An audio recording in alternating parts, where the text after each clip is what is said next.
This week, we're starting a new series where we're going through the Gospel of Matthew.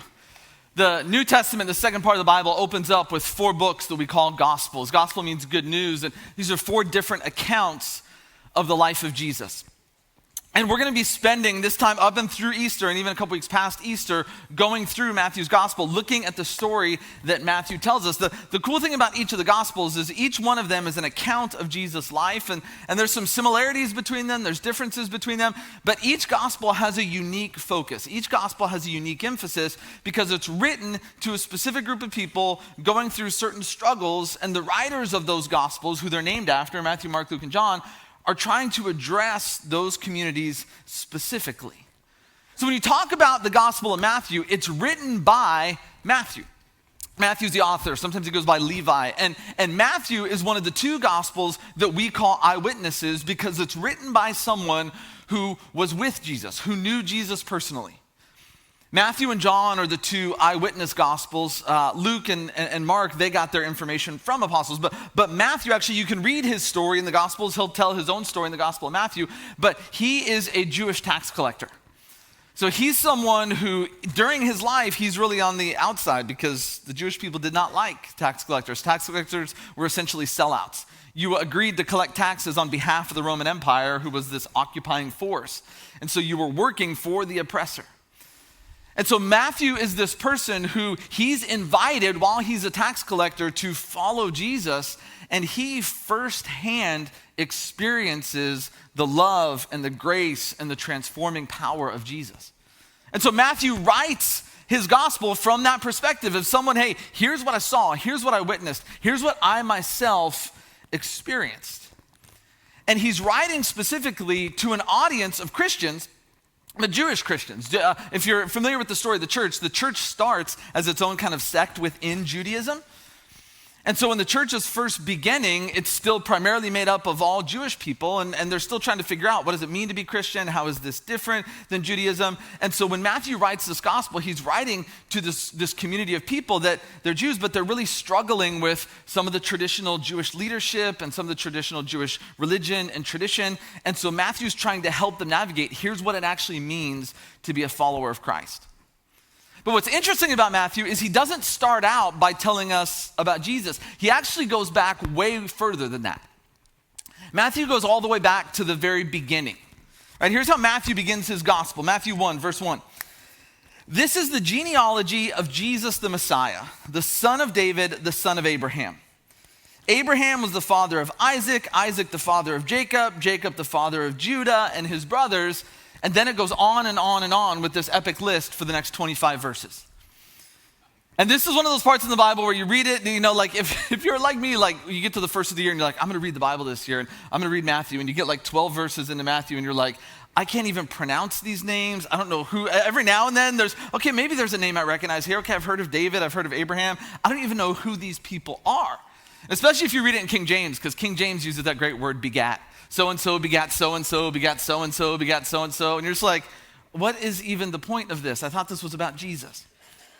So why does Matthew begin his story of Jesus by going through this epic genealogy that really goes way, way back to the beginning of the first part of the Bible, the beginning of the Old Testament?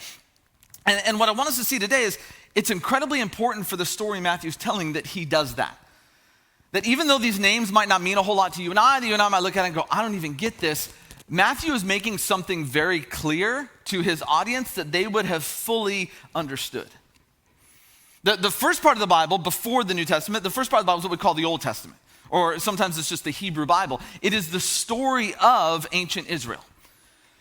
And the Old Testament story begins, the first 11 chapters or so were kind of creation, we call them prehistory. The first 11 chapters of Genesis kind of talk about where everything came from, where the world came from, and why the world is the way that it is. But then as soon as you get to Genesis 12, the rest of the Old Testament story focuses on the nation of Israel. Israel as a nation, and God creates the nation of Israel through Abraham and his wife Sarah, and what the purpose of Israel is, and God creates Israel to partner with him in his mission. That God is working to save his creation. Everything that went wrong in the first 11 chapters of Genesis, God creates Israel to help him. It's not Israel's mission, it's God's mission. But Israel is created to help him in his mission. But the tragedy of the Old Testament is that ultimately Israel fails. That Israel is not faithful to who God creates them to be. And so in 586, Babylon marches into what's left of Israel. They march into Jerusalem. They destroy the city. They leave it nothing but a pile of rubble and ash. They exile all the people. And the Old Testament nation of Israel is essentially over. Now, the Persians will eventually conquer the Babylonians. The Persians will allow some of the Jews to come back home. They will rebuild the temple. They'll rebuild Jerusalem. But they're never like independent. They're never this great thriving kingdom that they were. They never fulfill the promise that was intended for them. And so after the Old Testament story closes, it closes about 400 years before Jesus shows up. So what happens prior to when Matthew's beginning to tell his story about the life of Jesus is the failure of Israel, and now we've got 400 years of silence where God seems to kind of just gone silent. Nothing's happening, and just the people of Israel are living in the oppression that resulted from their failure.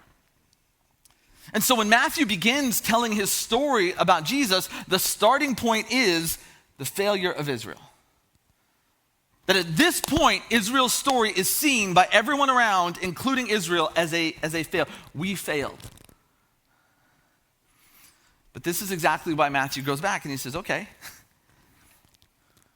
out of that failure now comes Jesus. That Matthew does not present Jesus as this entirely new thing that just shows up out of nowhere. Jesus actually comes from within the people of Israel, going all the way back. That's why he draws these names out, Abraham, Isaac, and Jacob. These are the patriarchs. These are the people in the Old Testament that this is where Israel came from. These are like these big names. And if you go through that genealogy, there's a lot of big names in there, a lot of really significant names in the history of Israel. That Matthew's telling us, he's saying, this is where Jesus came from. He didn't come out of nowhere. And not only that, but it's not like when Israel failed, God just wiped the slate and was like, oh, well, messed up that time. Let's get rid of those people and we'll start completely over from scratch. Now, everything God ever said he was going to do in and through Israel, he is going to do. That Matthew's presenting Jesus is essentially, here comes Jesus, and he's going to rescue Israel's story. Where everything went wrong, he's going to set it right. And he can do that because he's a descendant of Abraham. He's a descendant of Isaac. He's a descendant of Jacob. What's really, really interesting about the genealogy that Matthew puts up there, and if you want, you can go home and Google this. It's kind of fun to study, is there are some big names from Israel's past. There's also some names that you would not put in there. There's some embarrassing names. There's names of people of questionable status. There's names of women, and there's names of actually foreigners, people who are not Israelites. In the ancient world, your genealogy was like your identity. Right? Nowadays, we can just look at it and go, hey, don't hold me accountable for my mom and dad. They're whacked. I'm a totally different person. But in the ancient world, like, no, where you came from was so much of your identity. So the fact that Matthew includes these somewhat questionable people that you would not normally include in a genealogy, is it's not just that Jesus comes from the great people of Israel's past, but also the failures of that past, the weaknesses of that past, the questionable parts of that past. And specifically, who Matthew wants to tie Jesus to is David. He says that in the very beginning. This is the genealogy of Jesus the Messiah, the son of David. In fact, the way Matthew structures the genealogy is to remind us of that. This is not a full genealogy of every single person. It's a neatly arranged genealogy that Matthew includes it in 3 sections of 14 names. The reason why he does that is because in the ancient Hebrew, they didn't have separate numbers and letters. The letters all had numerical value. The numerical value of David's name is 14. And so even the way Matthew arranges the genealogy is it's literally like kind of spelling out David. And so what Matthew's doing in this genealogy is talking about, hey, Jesus comes from the good and the bad. He's rescuing Israel's story, right? It's not going to end in failure. It may look like failure at this point. It may have looked like failure for the past 586 years, but it's not going to be failure. Jesus is here to rescue it because he's the son of David. And that's hugely important in Israel's story. Because the people of Israel believed that a descendant of David would be what they knew as the Messiah. God had made this promise to David, that David from your family line will come one who will reign forever. And so this is where the idea of the Messiah comes from. Messiah means anointed one, a king, because David was a king. He's the great king of Israel's past. And so there was going to come this messianic Davidic king who would rule and who would reign and who would make everything right, would return the reign of God, would restore God's people. And so that whole genealogy that bores you and I to death, that we think, why in the heck, Matthew, did you even put this in there? This is what Matthew's telling us. That this isn't just a person. This is the messianic Davidic king who's here to rescue our story, who's here to make everything right, who's here to fulfill everything Israel was meant to do and to restore the reign of God. And as Matthew then, as he transitions from the genealogy to the life of Jesus, he continues this theme. When you get to Christmas, most of what we know about the Christmas story, the birth of Jesus, comes from Luke. Luke is the one who usually when we quote Christmas stuff, most of it comes from Luke. But there is some things that we just get from Matthew. Matthew, for instance, is the one who focuses on Joseph, Jesus' father, the father that will raise him. And what's interesting is the way that Matthew tells Joseph's story is he tells Joseph's story in relationship to Israel's story. That when Joseph finds out that Mary's pregnant, and Mary, his betrothed wife at that point, they're not officially married, but they're engaged, she becomes pregnant through this miraculous intervention, right? God tells her, hey, there's going to be this miracle and you're going to have this baby. And when Joseph finds out, he assumes that she cheated, so he plans to divorce her. But this angel shows up, this messenger from God says, hey, don't divorce her. She's not lying to you, she's telling you the truth. Joseph agrees to stay with Mary and to raise the child as his own. And then what Matthew does is he takes this quote from Isaiah and he compares Joseph to Ahaz, who's a king in the Old Testament. And it's an interesting comparison because Ahaz is partly responsible for the destruction and the exile of Israel. Because in this pivotal moment in Israel's past, Ahaz made a really bad choice that led to the oppression of Israel and ultimately their exile and their destruction. And what Matthew says is, here's Joseph who faces, it's a different situation, but the same choice. Do I trust God or do I not? Joseph now is going to trust God, and it's going to ultimately lead to the salvation of not just Israel, but the world. So again, he's keeping up this theme of, hey, where everything went wrong, Jesus is now going to set it right. Matthew also is the only one who includes for us the story of the Magi, the wise men. That when Jesus is born, we have these travelers that come from the east. We don't know a whole lot about them. The best guess that we can make is there's some kind of pagan priest from Persia, and they have studied Jewish texts, and interestingly enough, the reason they've studied Jewish texts is because when the Jews were exiled during the exile, they went everywhere. And they took their texts with them, and they took their teachings with them. They spread all over the world. And so in places like Persia, you have scholars who are studying these Jewish texts, who study these Jewish texts and think that this prophecy has been fulfilled. And so they make their way to Israel, to the land of Israel, to visit Jesus. And when they get there, here's what Matthew tells us they do. On coming to the house, when they saw the child with his mother Mary, they bowed down and worshiped him. They opened their treasures and presented him with gifts of gold, frankincense, and myrrh. So when they get there, these foreign pagan priests, what do? They bow down. Who do you bow down before? You bow down before kings, because that's who Jesus is. This is what Matthew's telling us. He is the king. He is this messianic Davidic king that's here to make everything right. Where everything went wrong, he's going to restore it. He's going to rescue it. And the Magi don't necessarily believe that Jesus is their king or even a divine king. He's just a king. And even if it's not your king, you still pay respect to kings. In fact, if you go back earlier, when the Magi first come to Israel and they're trying to find Jesus, the first place they go is to a guy named King Herod, who is the locally appointed king of the region by Rome. And when they get to Herod, this is the question they ask him. Matthew 2:2, where's the one who's been born king of the Jews? We saw his star when it rose, and we've come to worship him. So everything about the Magi revolves around Jesus being a king. Again, they don't think he's their king or even a divine king or some godly king. He's just a king.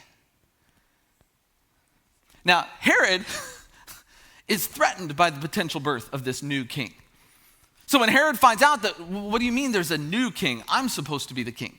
So you can't have two kings. It doesn't work very well. And so what Herod tries to do is Herod tries to eliminate this threat. And so Herod orders the slaughter of all the young boys in the region where Jesus is at in order to eliminate Jesus, which, by the way, that's very reminiscent of what Pharaoh does when the Hebrews are slaves in Egypt. In order to keep control of them, Pharaoh slaughters all the young Hebrew boys. Jesus escapes the slaughter because he and his parents go down to, where of all places? Egypt, the place where Israel was slaves.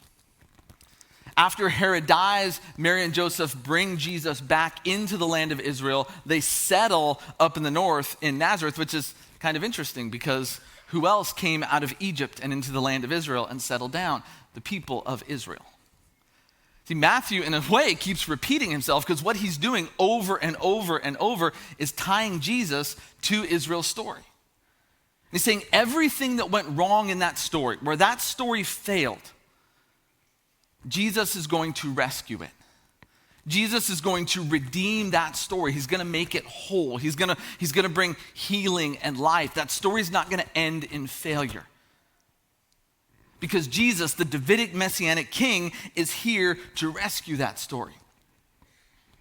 Now, Matthew at that point jumps to the what we call the ministry of Jesus. When Jesus is about 30 years old is when he emerges out into public and he begins teaching and he begins performing miracles. But Jesus' ministry begins with almost kind of like this preparation. That before he does anything, he goes out into the wilderness to meet a guy by the name of John. And John is known as John the Baptist. And John the Baptist is like Jesus' kind of cousin. So it's not like they don't have a prior relationship. They do. Jesus is aware of him. He's aware of who he is. And Jesus goes out there in order to be baptized by John, to be dunked. And this is a really interesting moment that I don't think we always appreciate, that when we talk about Jesus, when Scripture talks about Jesus, Jesus is both fully God and he's fully human.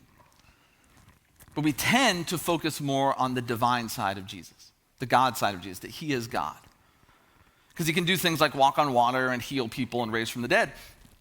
But when Jesus gets baptized, interestingly, what he does is at that point he identifies fully with humanity, that he is a human being.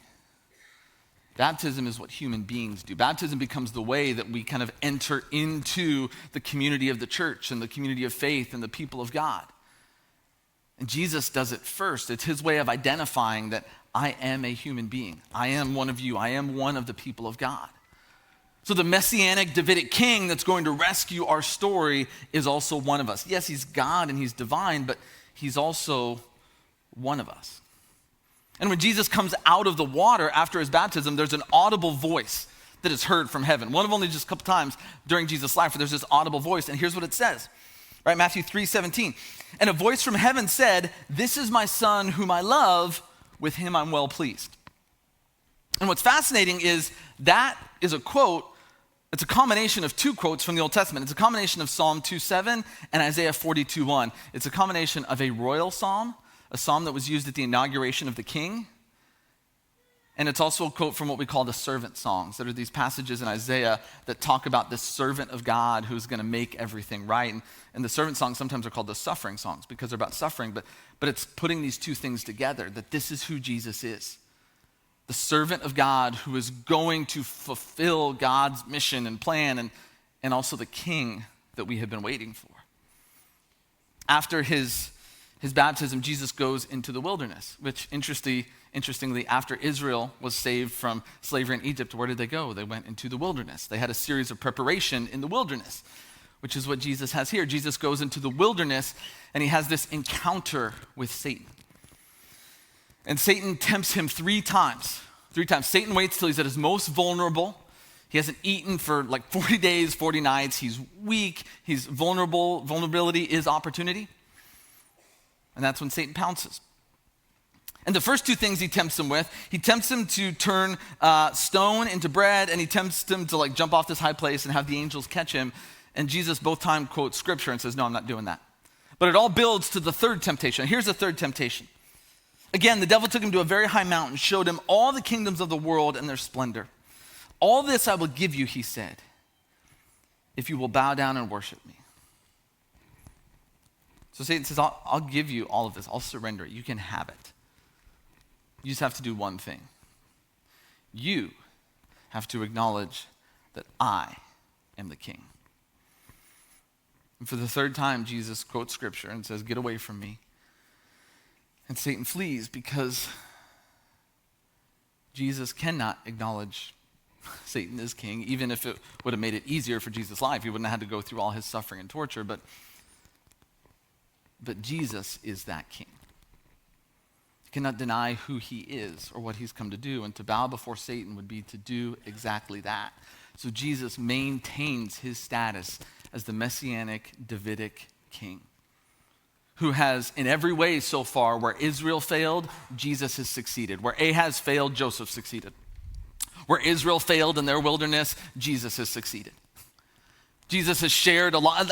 And so this is in this first part of Matthew. Again, I would encourage you to go home and read it, because right after this, right after his temptation, this is when he's now going to go out and he's going to start preaching, and he's going to start performing miracles and recruiting people to join his following. But this whole first part is Matthew laying out the foundation of this entire story he's going to tell, where Matthew's saying, hey, here's what's happening. That Matthew is as a Jewish Christian, and he's writing to these Jewish Christians, he's saying, look, I know our story's not where we want it to be. I know from every possible perspective and metric, our story has been a failure. This is not where we were supposed to be. But it's not a failure. Because here comes Jesus, the King, who's going to rescue this story. He's going to redeem it. Everywhere that it went wrong, he's going to make it right. And he's going to bring hope and life and a whole new future. And the rest of Matthew's gospel story is going to go on to explain exactly how he does that. How does Jesus rescue and redeem this story? How does he make it right? And what now does it mean for us? But this is why I love Matthew's gospel. This is why Matthew's gospel, over the course of the last few years, has become my favorite gospel. Because it speaks to us as people in these moments when our stories don't work out the way that we want them to. When we find ourselves at a place that this isn't where we wanted to be. This isn't where we wanted to be relationally. This isn't where we wanted to be financially. This isn't where we wanted our career to end up, our family to end up. Like, things have kind of fallen apart, and what happens now? What happens when, like the people of Israel, we end up lost, broken, confused? Where do we go from here? And the story that Matthew is going to tell us is the story of a God who redeems us in those moments. I don't know if you're a planner. Some of us just like go by the seat of our pants. Like, we just kind of take it as it is. But my wife and I are planners. We plan things. And sometimes that's good and sometimes that's bad, because when plans work out, it's like, hey, great, this is awesome. But sometimes plans don't work out. Sometimes things don't go the way that we want them to go. And we've learned that lesson many times over the course of our life, when we made plans and they haven't gone the way that we hoped or the way that we wanted. I talked with the board and the staff this week, and I need to let you all know that I will be resigning as the lead pastor of First Christian Church. And I know that probably raises a lot of questions, and there's probably emotions, and that's all okay. That's all okay. And we're going to try to address a few of those questions maybe today. But before we do that, it's really important for me to share with you why. One, because we're family, and I just want you to know. But two, I also know that in the absence of information, people want to know, like, what's the real story? What really happened? I promise you what I'm going to tell you is the real story. Okay, like, you don't need, there's nothing to fish for. First of all, I need you to know this is entirely my decision. Both the board and the staff, when I shared with them, they tried to get me to stay. But this was entirely my decision. And it's not because of anything bad. Nobody did anything bad. I'm not angry or upset at the church. It's none of that. Linda and I came to First Christian Church in January of 2003. And for the last 22 years, our lives have been intertwined with this faith community. Our life has been anchored in this family. And I cannot tell you how grateful that we are for what we have learned, how we have grown, what God has done here, and the amazing people that we have got to call friends. It hasn't always been easy, but no one's life is always easy. And I'm not trying to compare ours to anyone else's in any way. Again, I just want to share with you where we're at and kind of what we've been through. Linda and I grew up, and I've talked about this several times, we grew up geographically fairly close to here. But culturally, it was very different. And so honestly, when we came here, I didn't think it would be as big of a culture shift as it was, but it was very different in a lot of ways. And we struggled to fit in, but honestly, that also became a part of why we believe that God sent us here. If you look all throughout Scripture, God is always sending people. God is a sending God. Because again, his mission is the world. He's rescuing and saving the world. And so we really believed and felt like God called us here and God sent us here. And part of that sense of our calling was because we felt like we do bring something a little bit different. I'm not going to say we're drastically different, but we're a little bit different. We have a little bit different background. And even when my kids came along, that was part of our family's understanding. This is why God sent us here. Because we bring something a little bit different.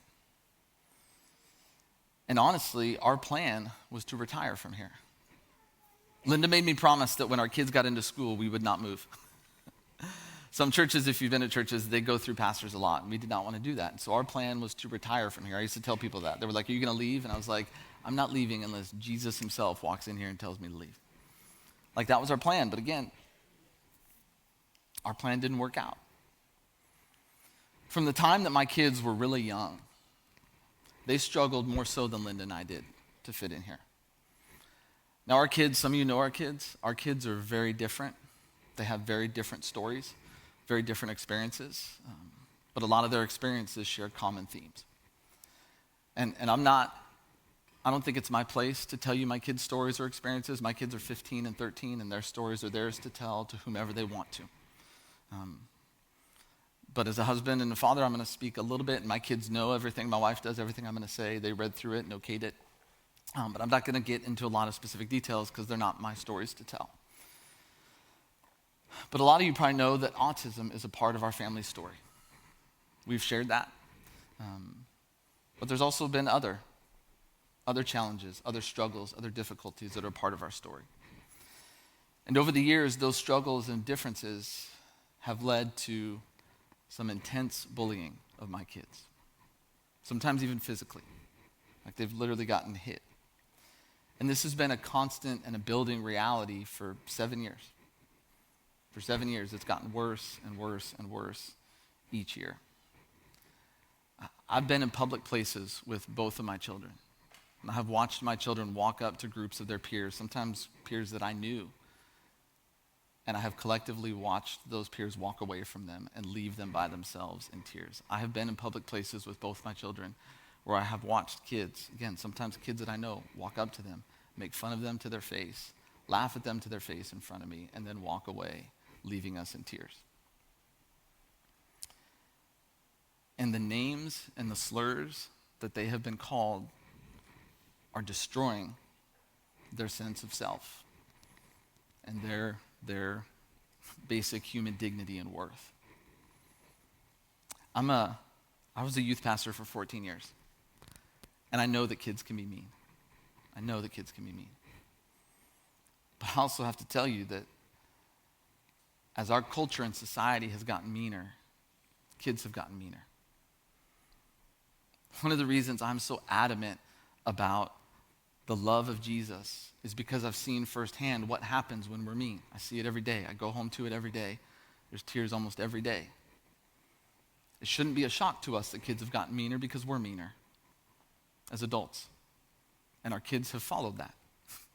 They've seen, and there's lines that we would never, I'm not saying I was a super nice kid, but there was lines that we didn't cross. And those lines don't exist today because we've set that example for our children and they have followed. Linda and I have spent the last 3.5 years trying to figure out how we can get our kids to a safe place and how they can thrive. We've looked into moving schools. We have moved schools. We've looked into moving districts. Currently, we're homeschooling our kids. We've looked into staying locally, just moving to a different city and staying a part of the church. We've looked into all of that. And there's been moments in that where there was a little bit of relief, but none of that has changed their long-term trajectory of how they're doing and their isolation. But at the same time, if I'm going to be real honest, it's not just our kids. It's not. You know, being a pastor, it was tough when I started working at churches in 1997. But it's way different now. And the last several years, for Lynn and I, have been crushing.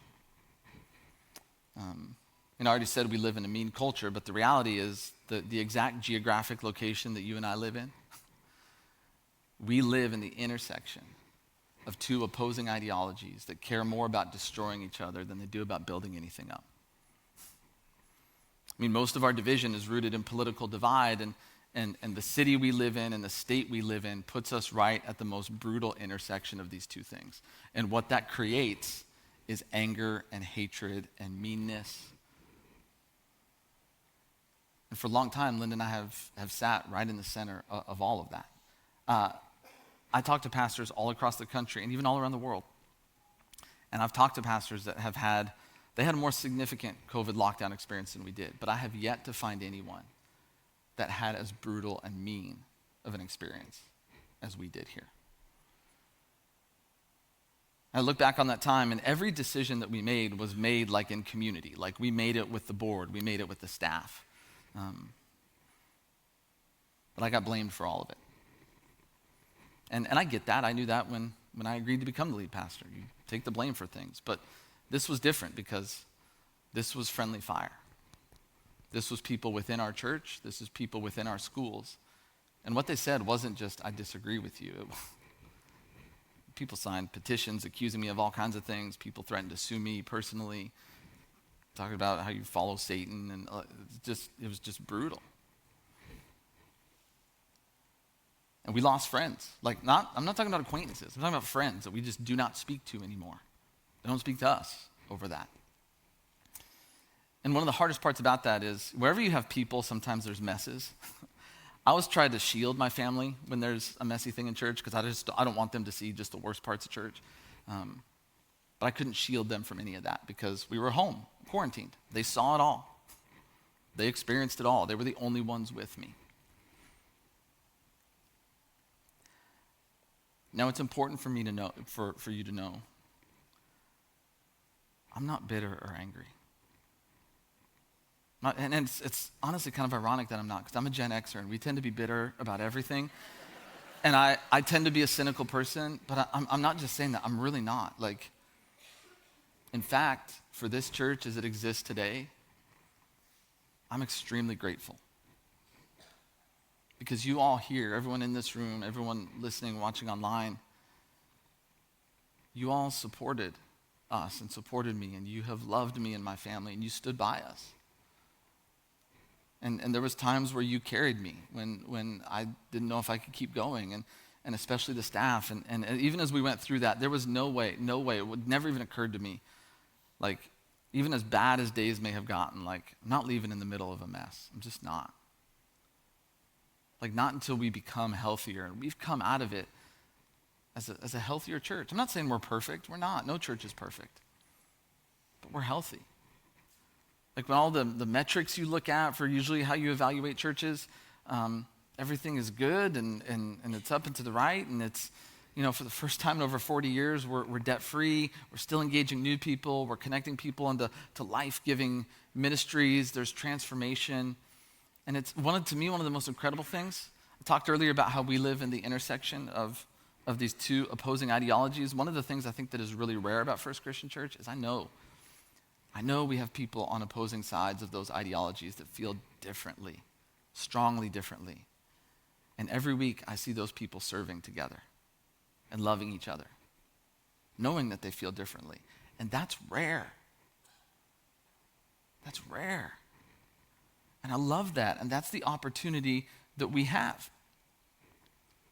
That's the opportunity that we have to, in the middle of all of this, to embody the gospel and to show that Jesus is really bringing unity and life and reconciliation. I really believe the foundation we have built through all of this is incredibly healthy, and that First Christian Church's best days are ahead of us.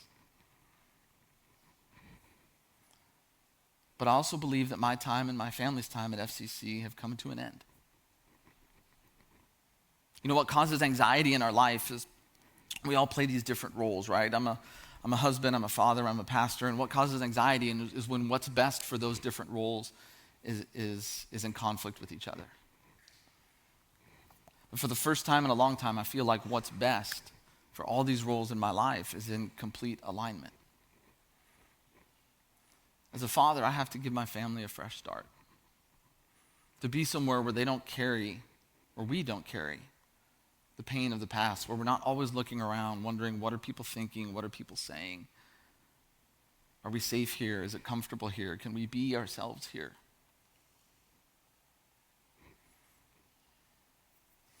My last day as the pastor here will be on May 4th. I accepted a position at a church south of Denver.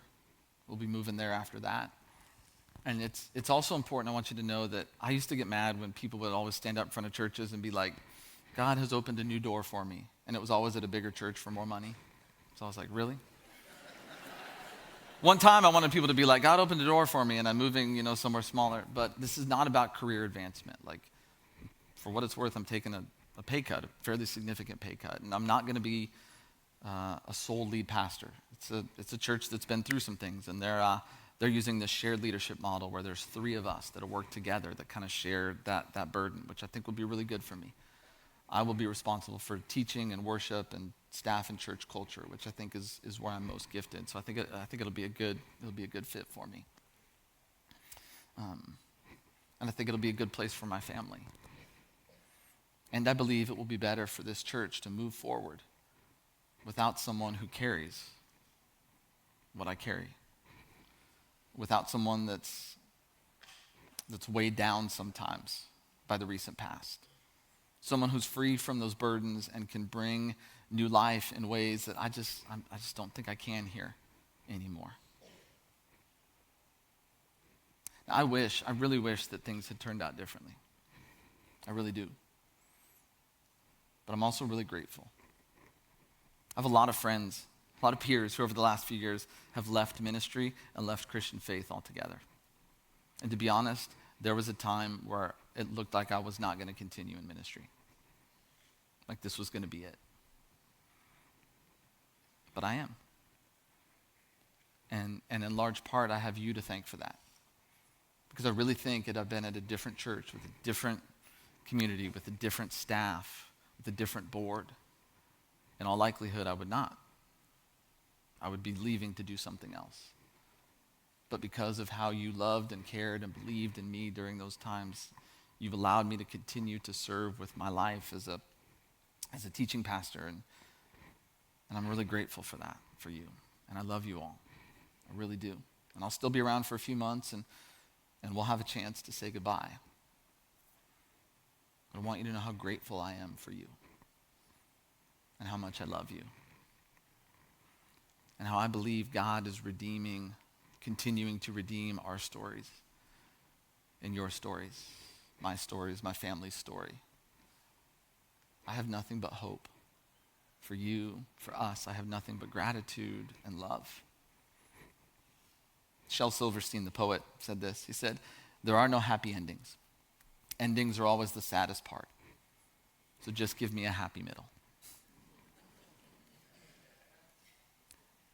The ending may have been tough for my family and I. But in the middle, you gave us a great life that we got to share with you. And I thank you for that. And I hope that in some way, my family and I have given you something good in return. I'm going to invite our board and some of our leadership staff up here because they have a few things that they would like to share. So if you're out here, board and staff, if you want to come up here, they have a few things to share before we close in prayer. So many of y'all will know him, but Bruce Bartels, he's our co-chair. Our chair is unfortunately out of town this week, but he's going to share a little bit on behalf of the board. So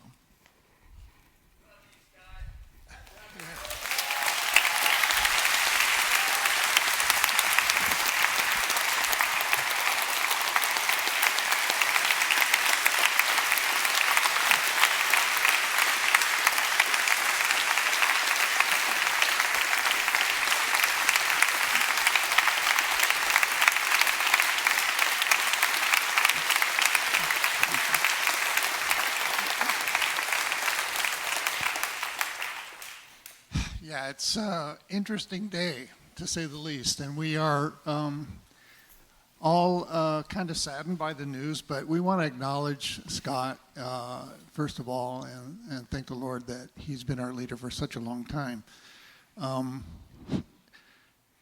22 years, 22 years and 11 years as senior pastor, and that's been an amazing thing. As he said, the church is in great shape. It's healthy. We are growing. As you look around, you can see the numbers have increased, which is a good metric for a church. And it's because of Scott's leadership and the staff that he has here. It's amazing. So as a board, we have full confidence in the pastoral staff, and the transition that will take place has already begun. We met last Thursday as a group and started putting together the plans for the steps that we're going to take in this process of transition. The good part is Scott is part of that transition too. So he's helping lead what we're doing along with this amazing staff that we have here. We have so many talented people representing so many areas of the church here, with adult ministry and women's groups, with the kids, and they're all doing really, really well. And they all bring a special talent to what we've got going here. So we as a board are confident that with the staff that we have and with the board that we have, we can put together a good transition plan. And we want to make sure that everybody knows that we will be fully transparent with whatever we do. There will be a web page opening up on the fcchb.com called Pastoral Transition, where we'll post updates along the way as we work through this. We'll identify the team and the efforts that we've got going as a team. And then on March 16th, we'll have after each service, for 15 minutes after each service, we'll meet downstairs in the Commons and talk about where we are as well, and open it up to, because there's going to be lots and lots of questions, obviously, about what's going on and how we are doing in this process, in this transition. But I think most of all, there's a couple things that we want to do. We want to invite you all to be in constant prayer for Scott, Linda, Jeremy, Katie, for the staff here as they feel the sadness that we all feel. And at the same time, their roles continue, and they have to perform in the roles that they've been given, and they've been doing a great job. So pray for them. The other thing is, we know that God is in control. We talked about that today. Scott talked about that today. As we see the spectrum of all the things that are happening around us, that have happened, and it will continue to happen, we have to trust that God is in control of all of this. He's got it. He's got us in his hands, and we don't need to fear about that. And I'd like our church to be known, as it is already, as a Christ-centered church, and we exhibit Christ's love in everything that we say and do. We've been a beacon here in Huntington Beach and around the world with missions and with traveling teams and all that sort of stuff. So continue to do that. Continue to be in prayer. And Scott will be around. You'll be inundated, I'm sure, but you'll have an opportunity to talk to him between services and for the next couple months as well.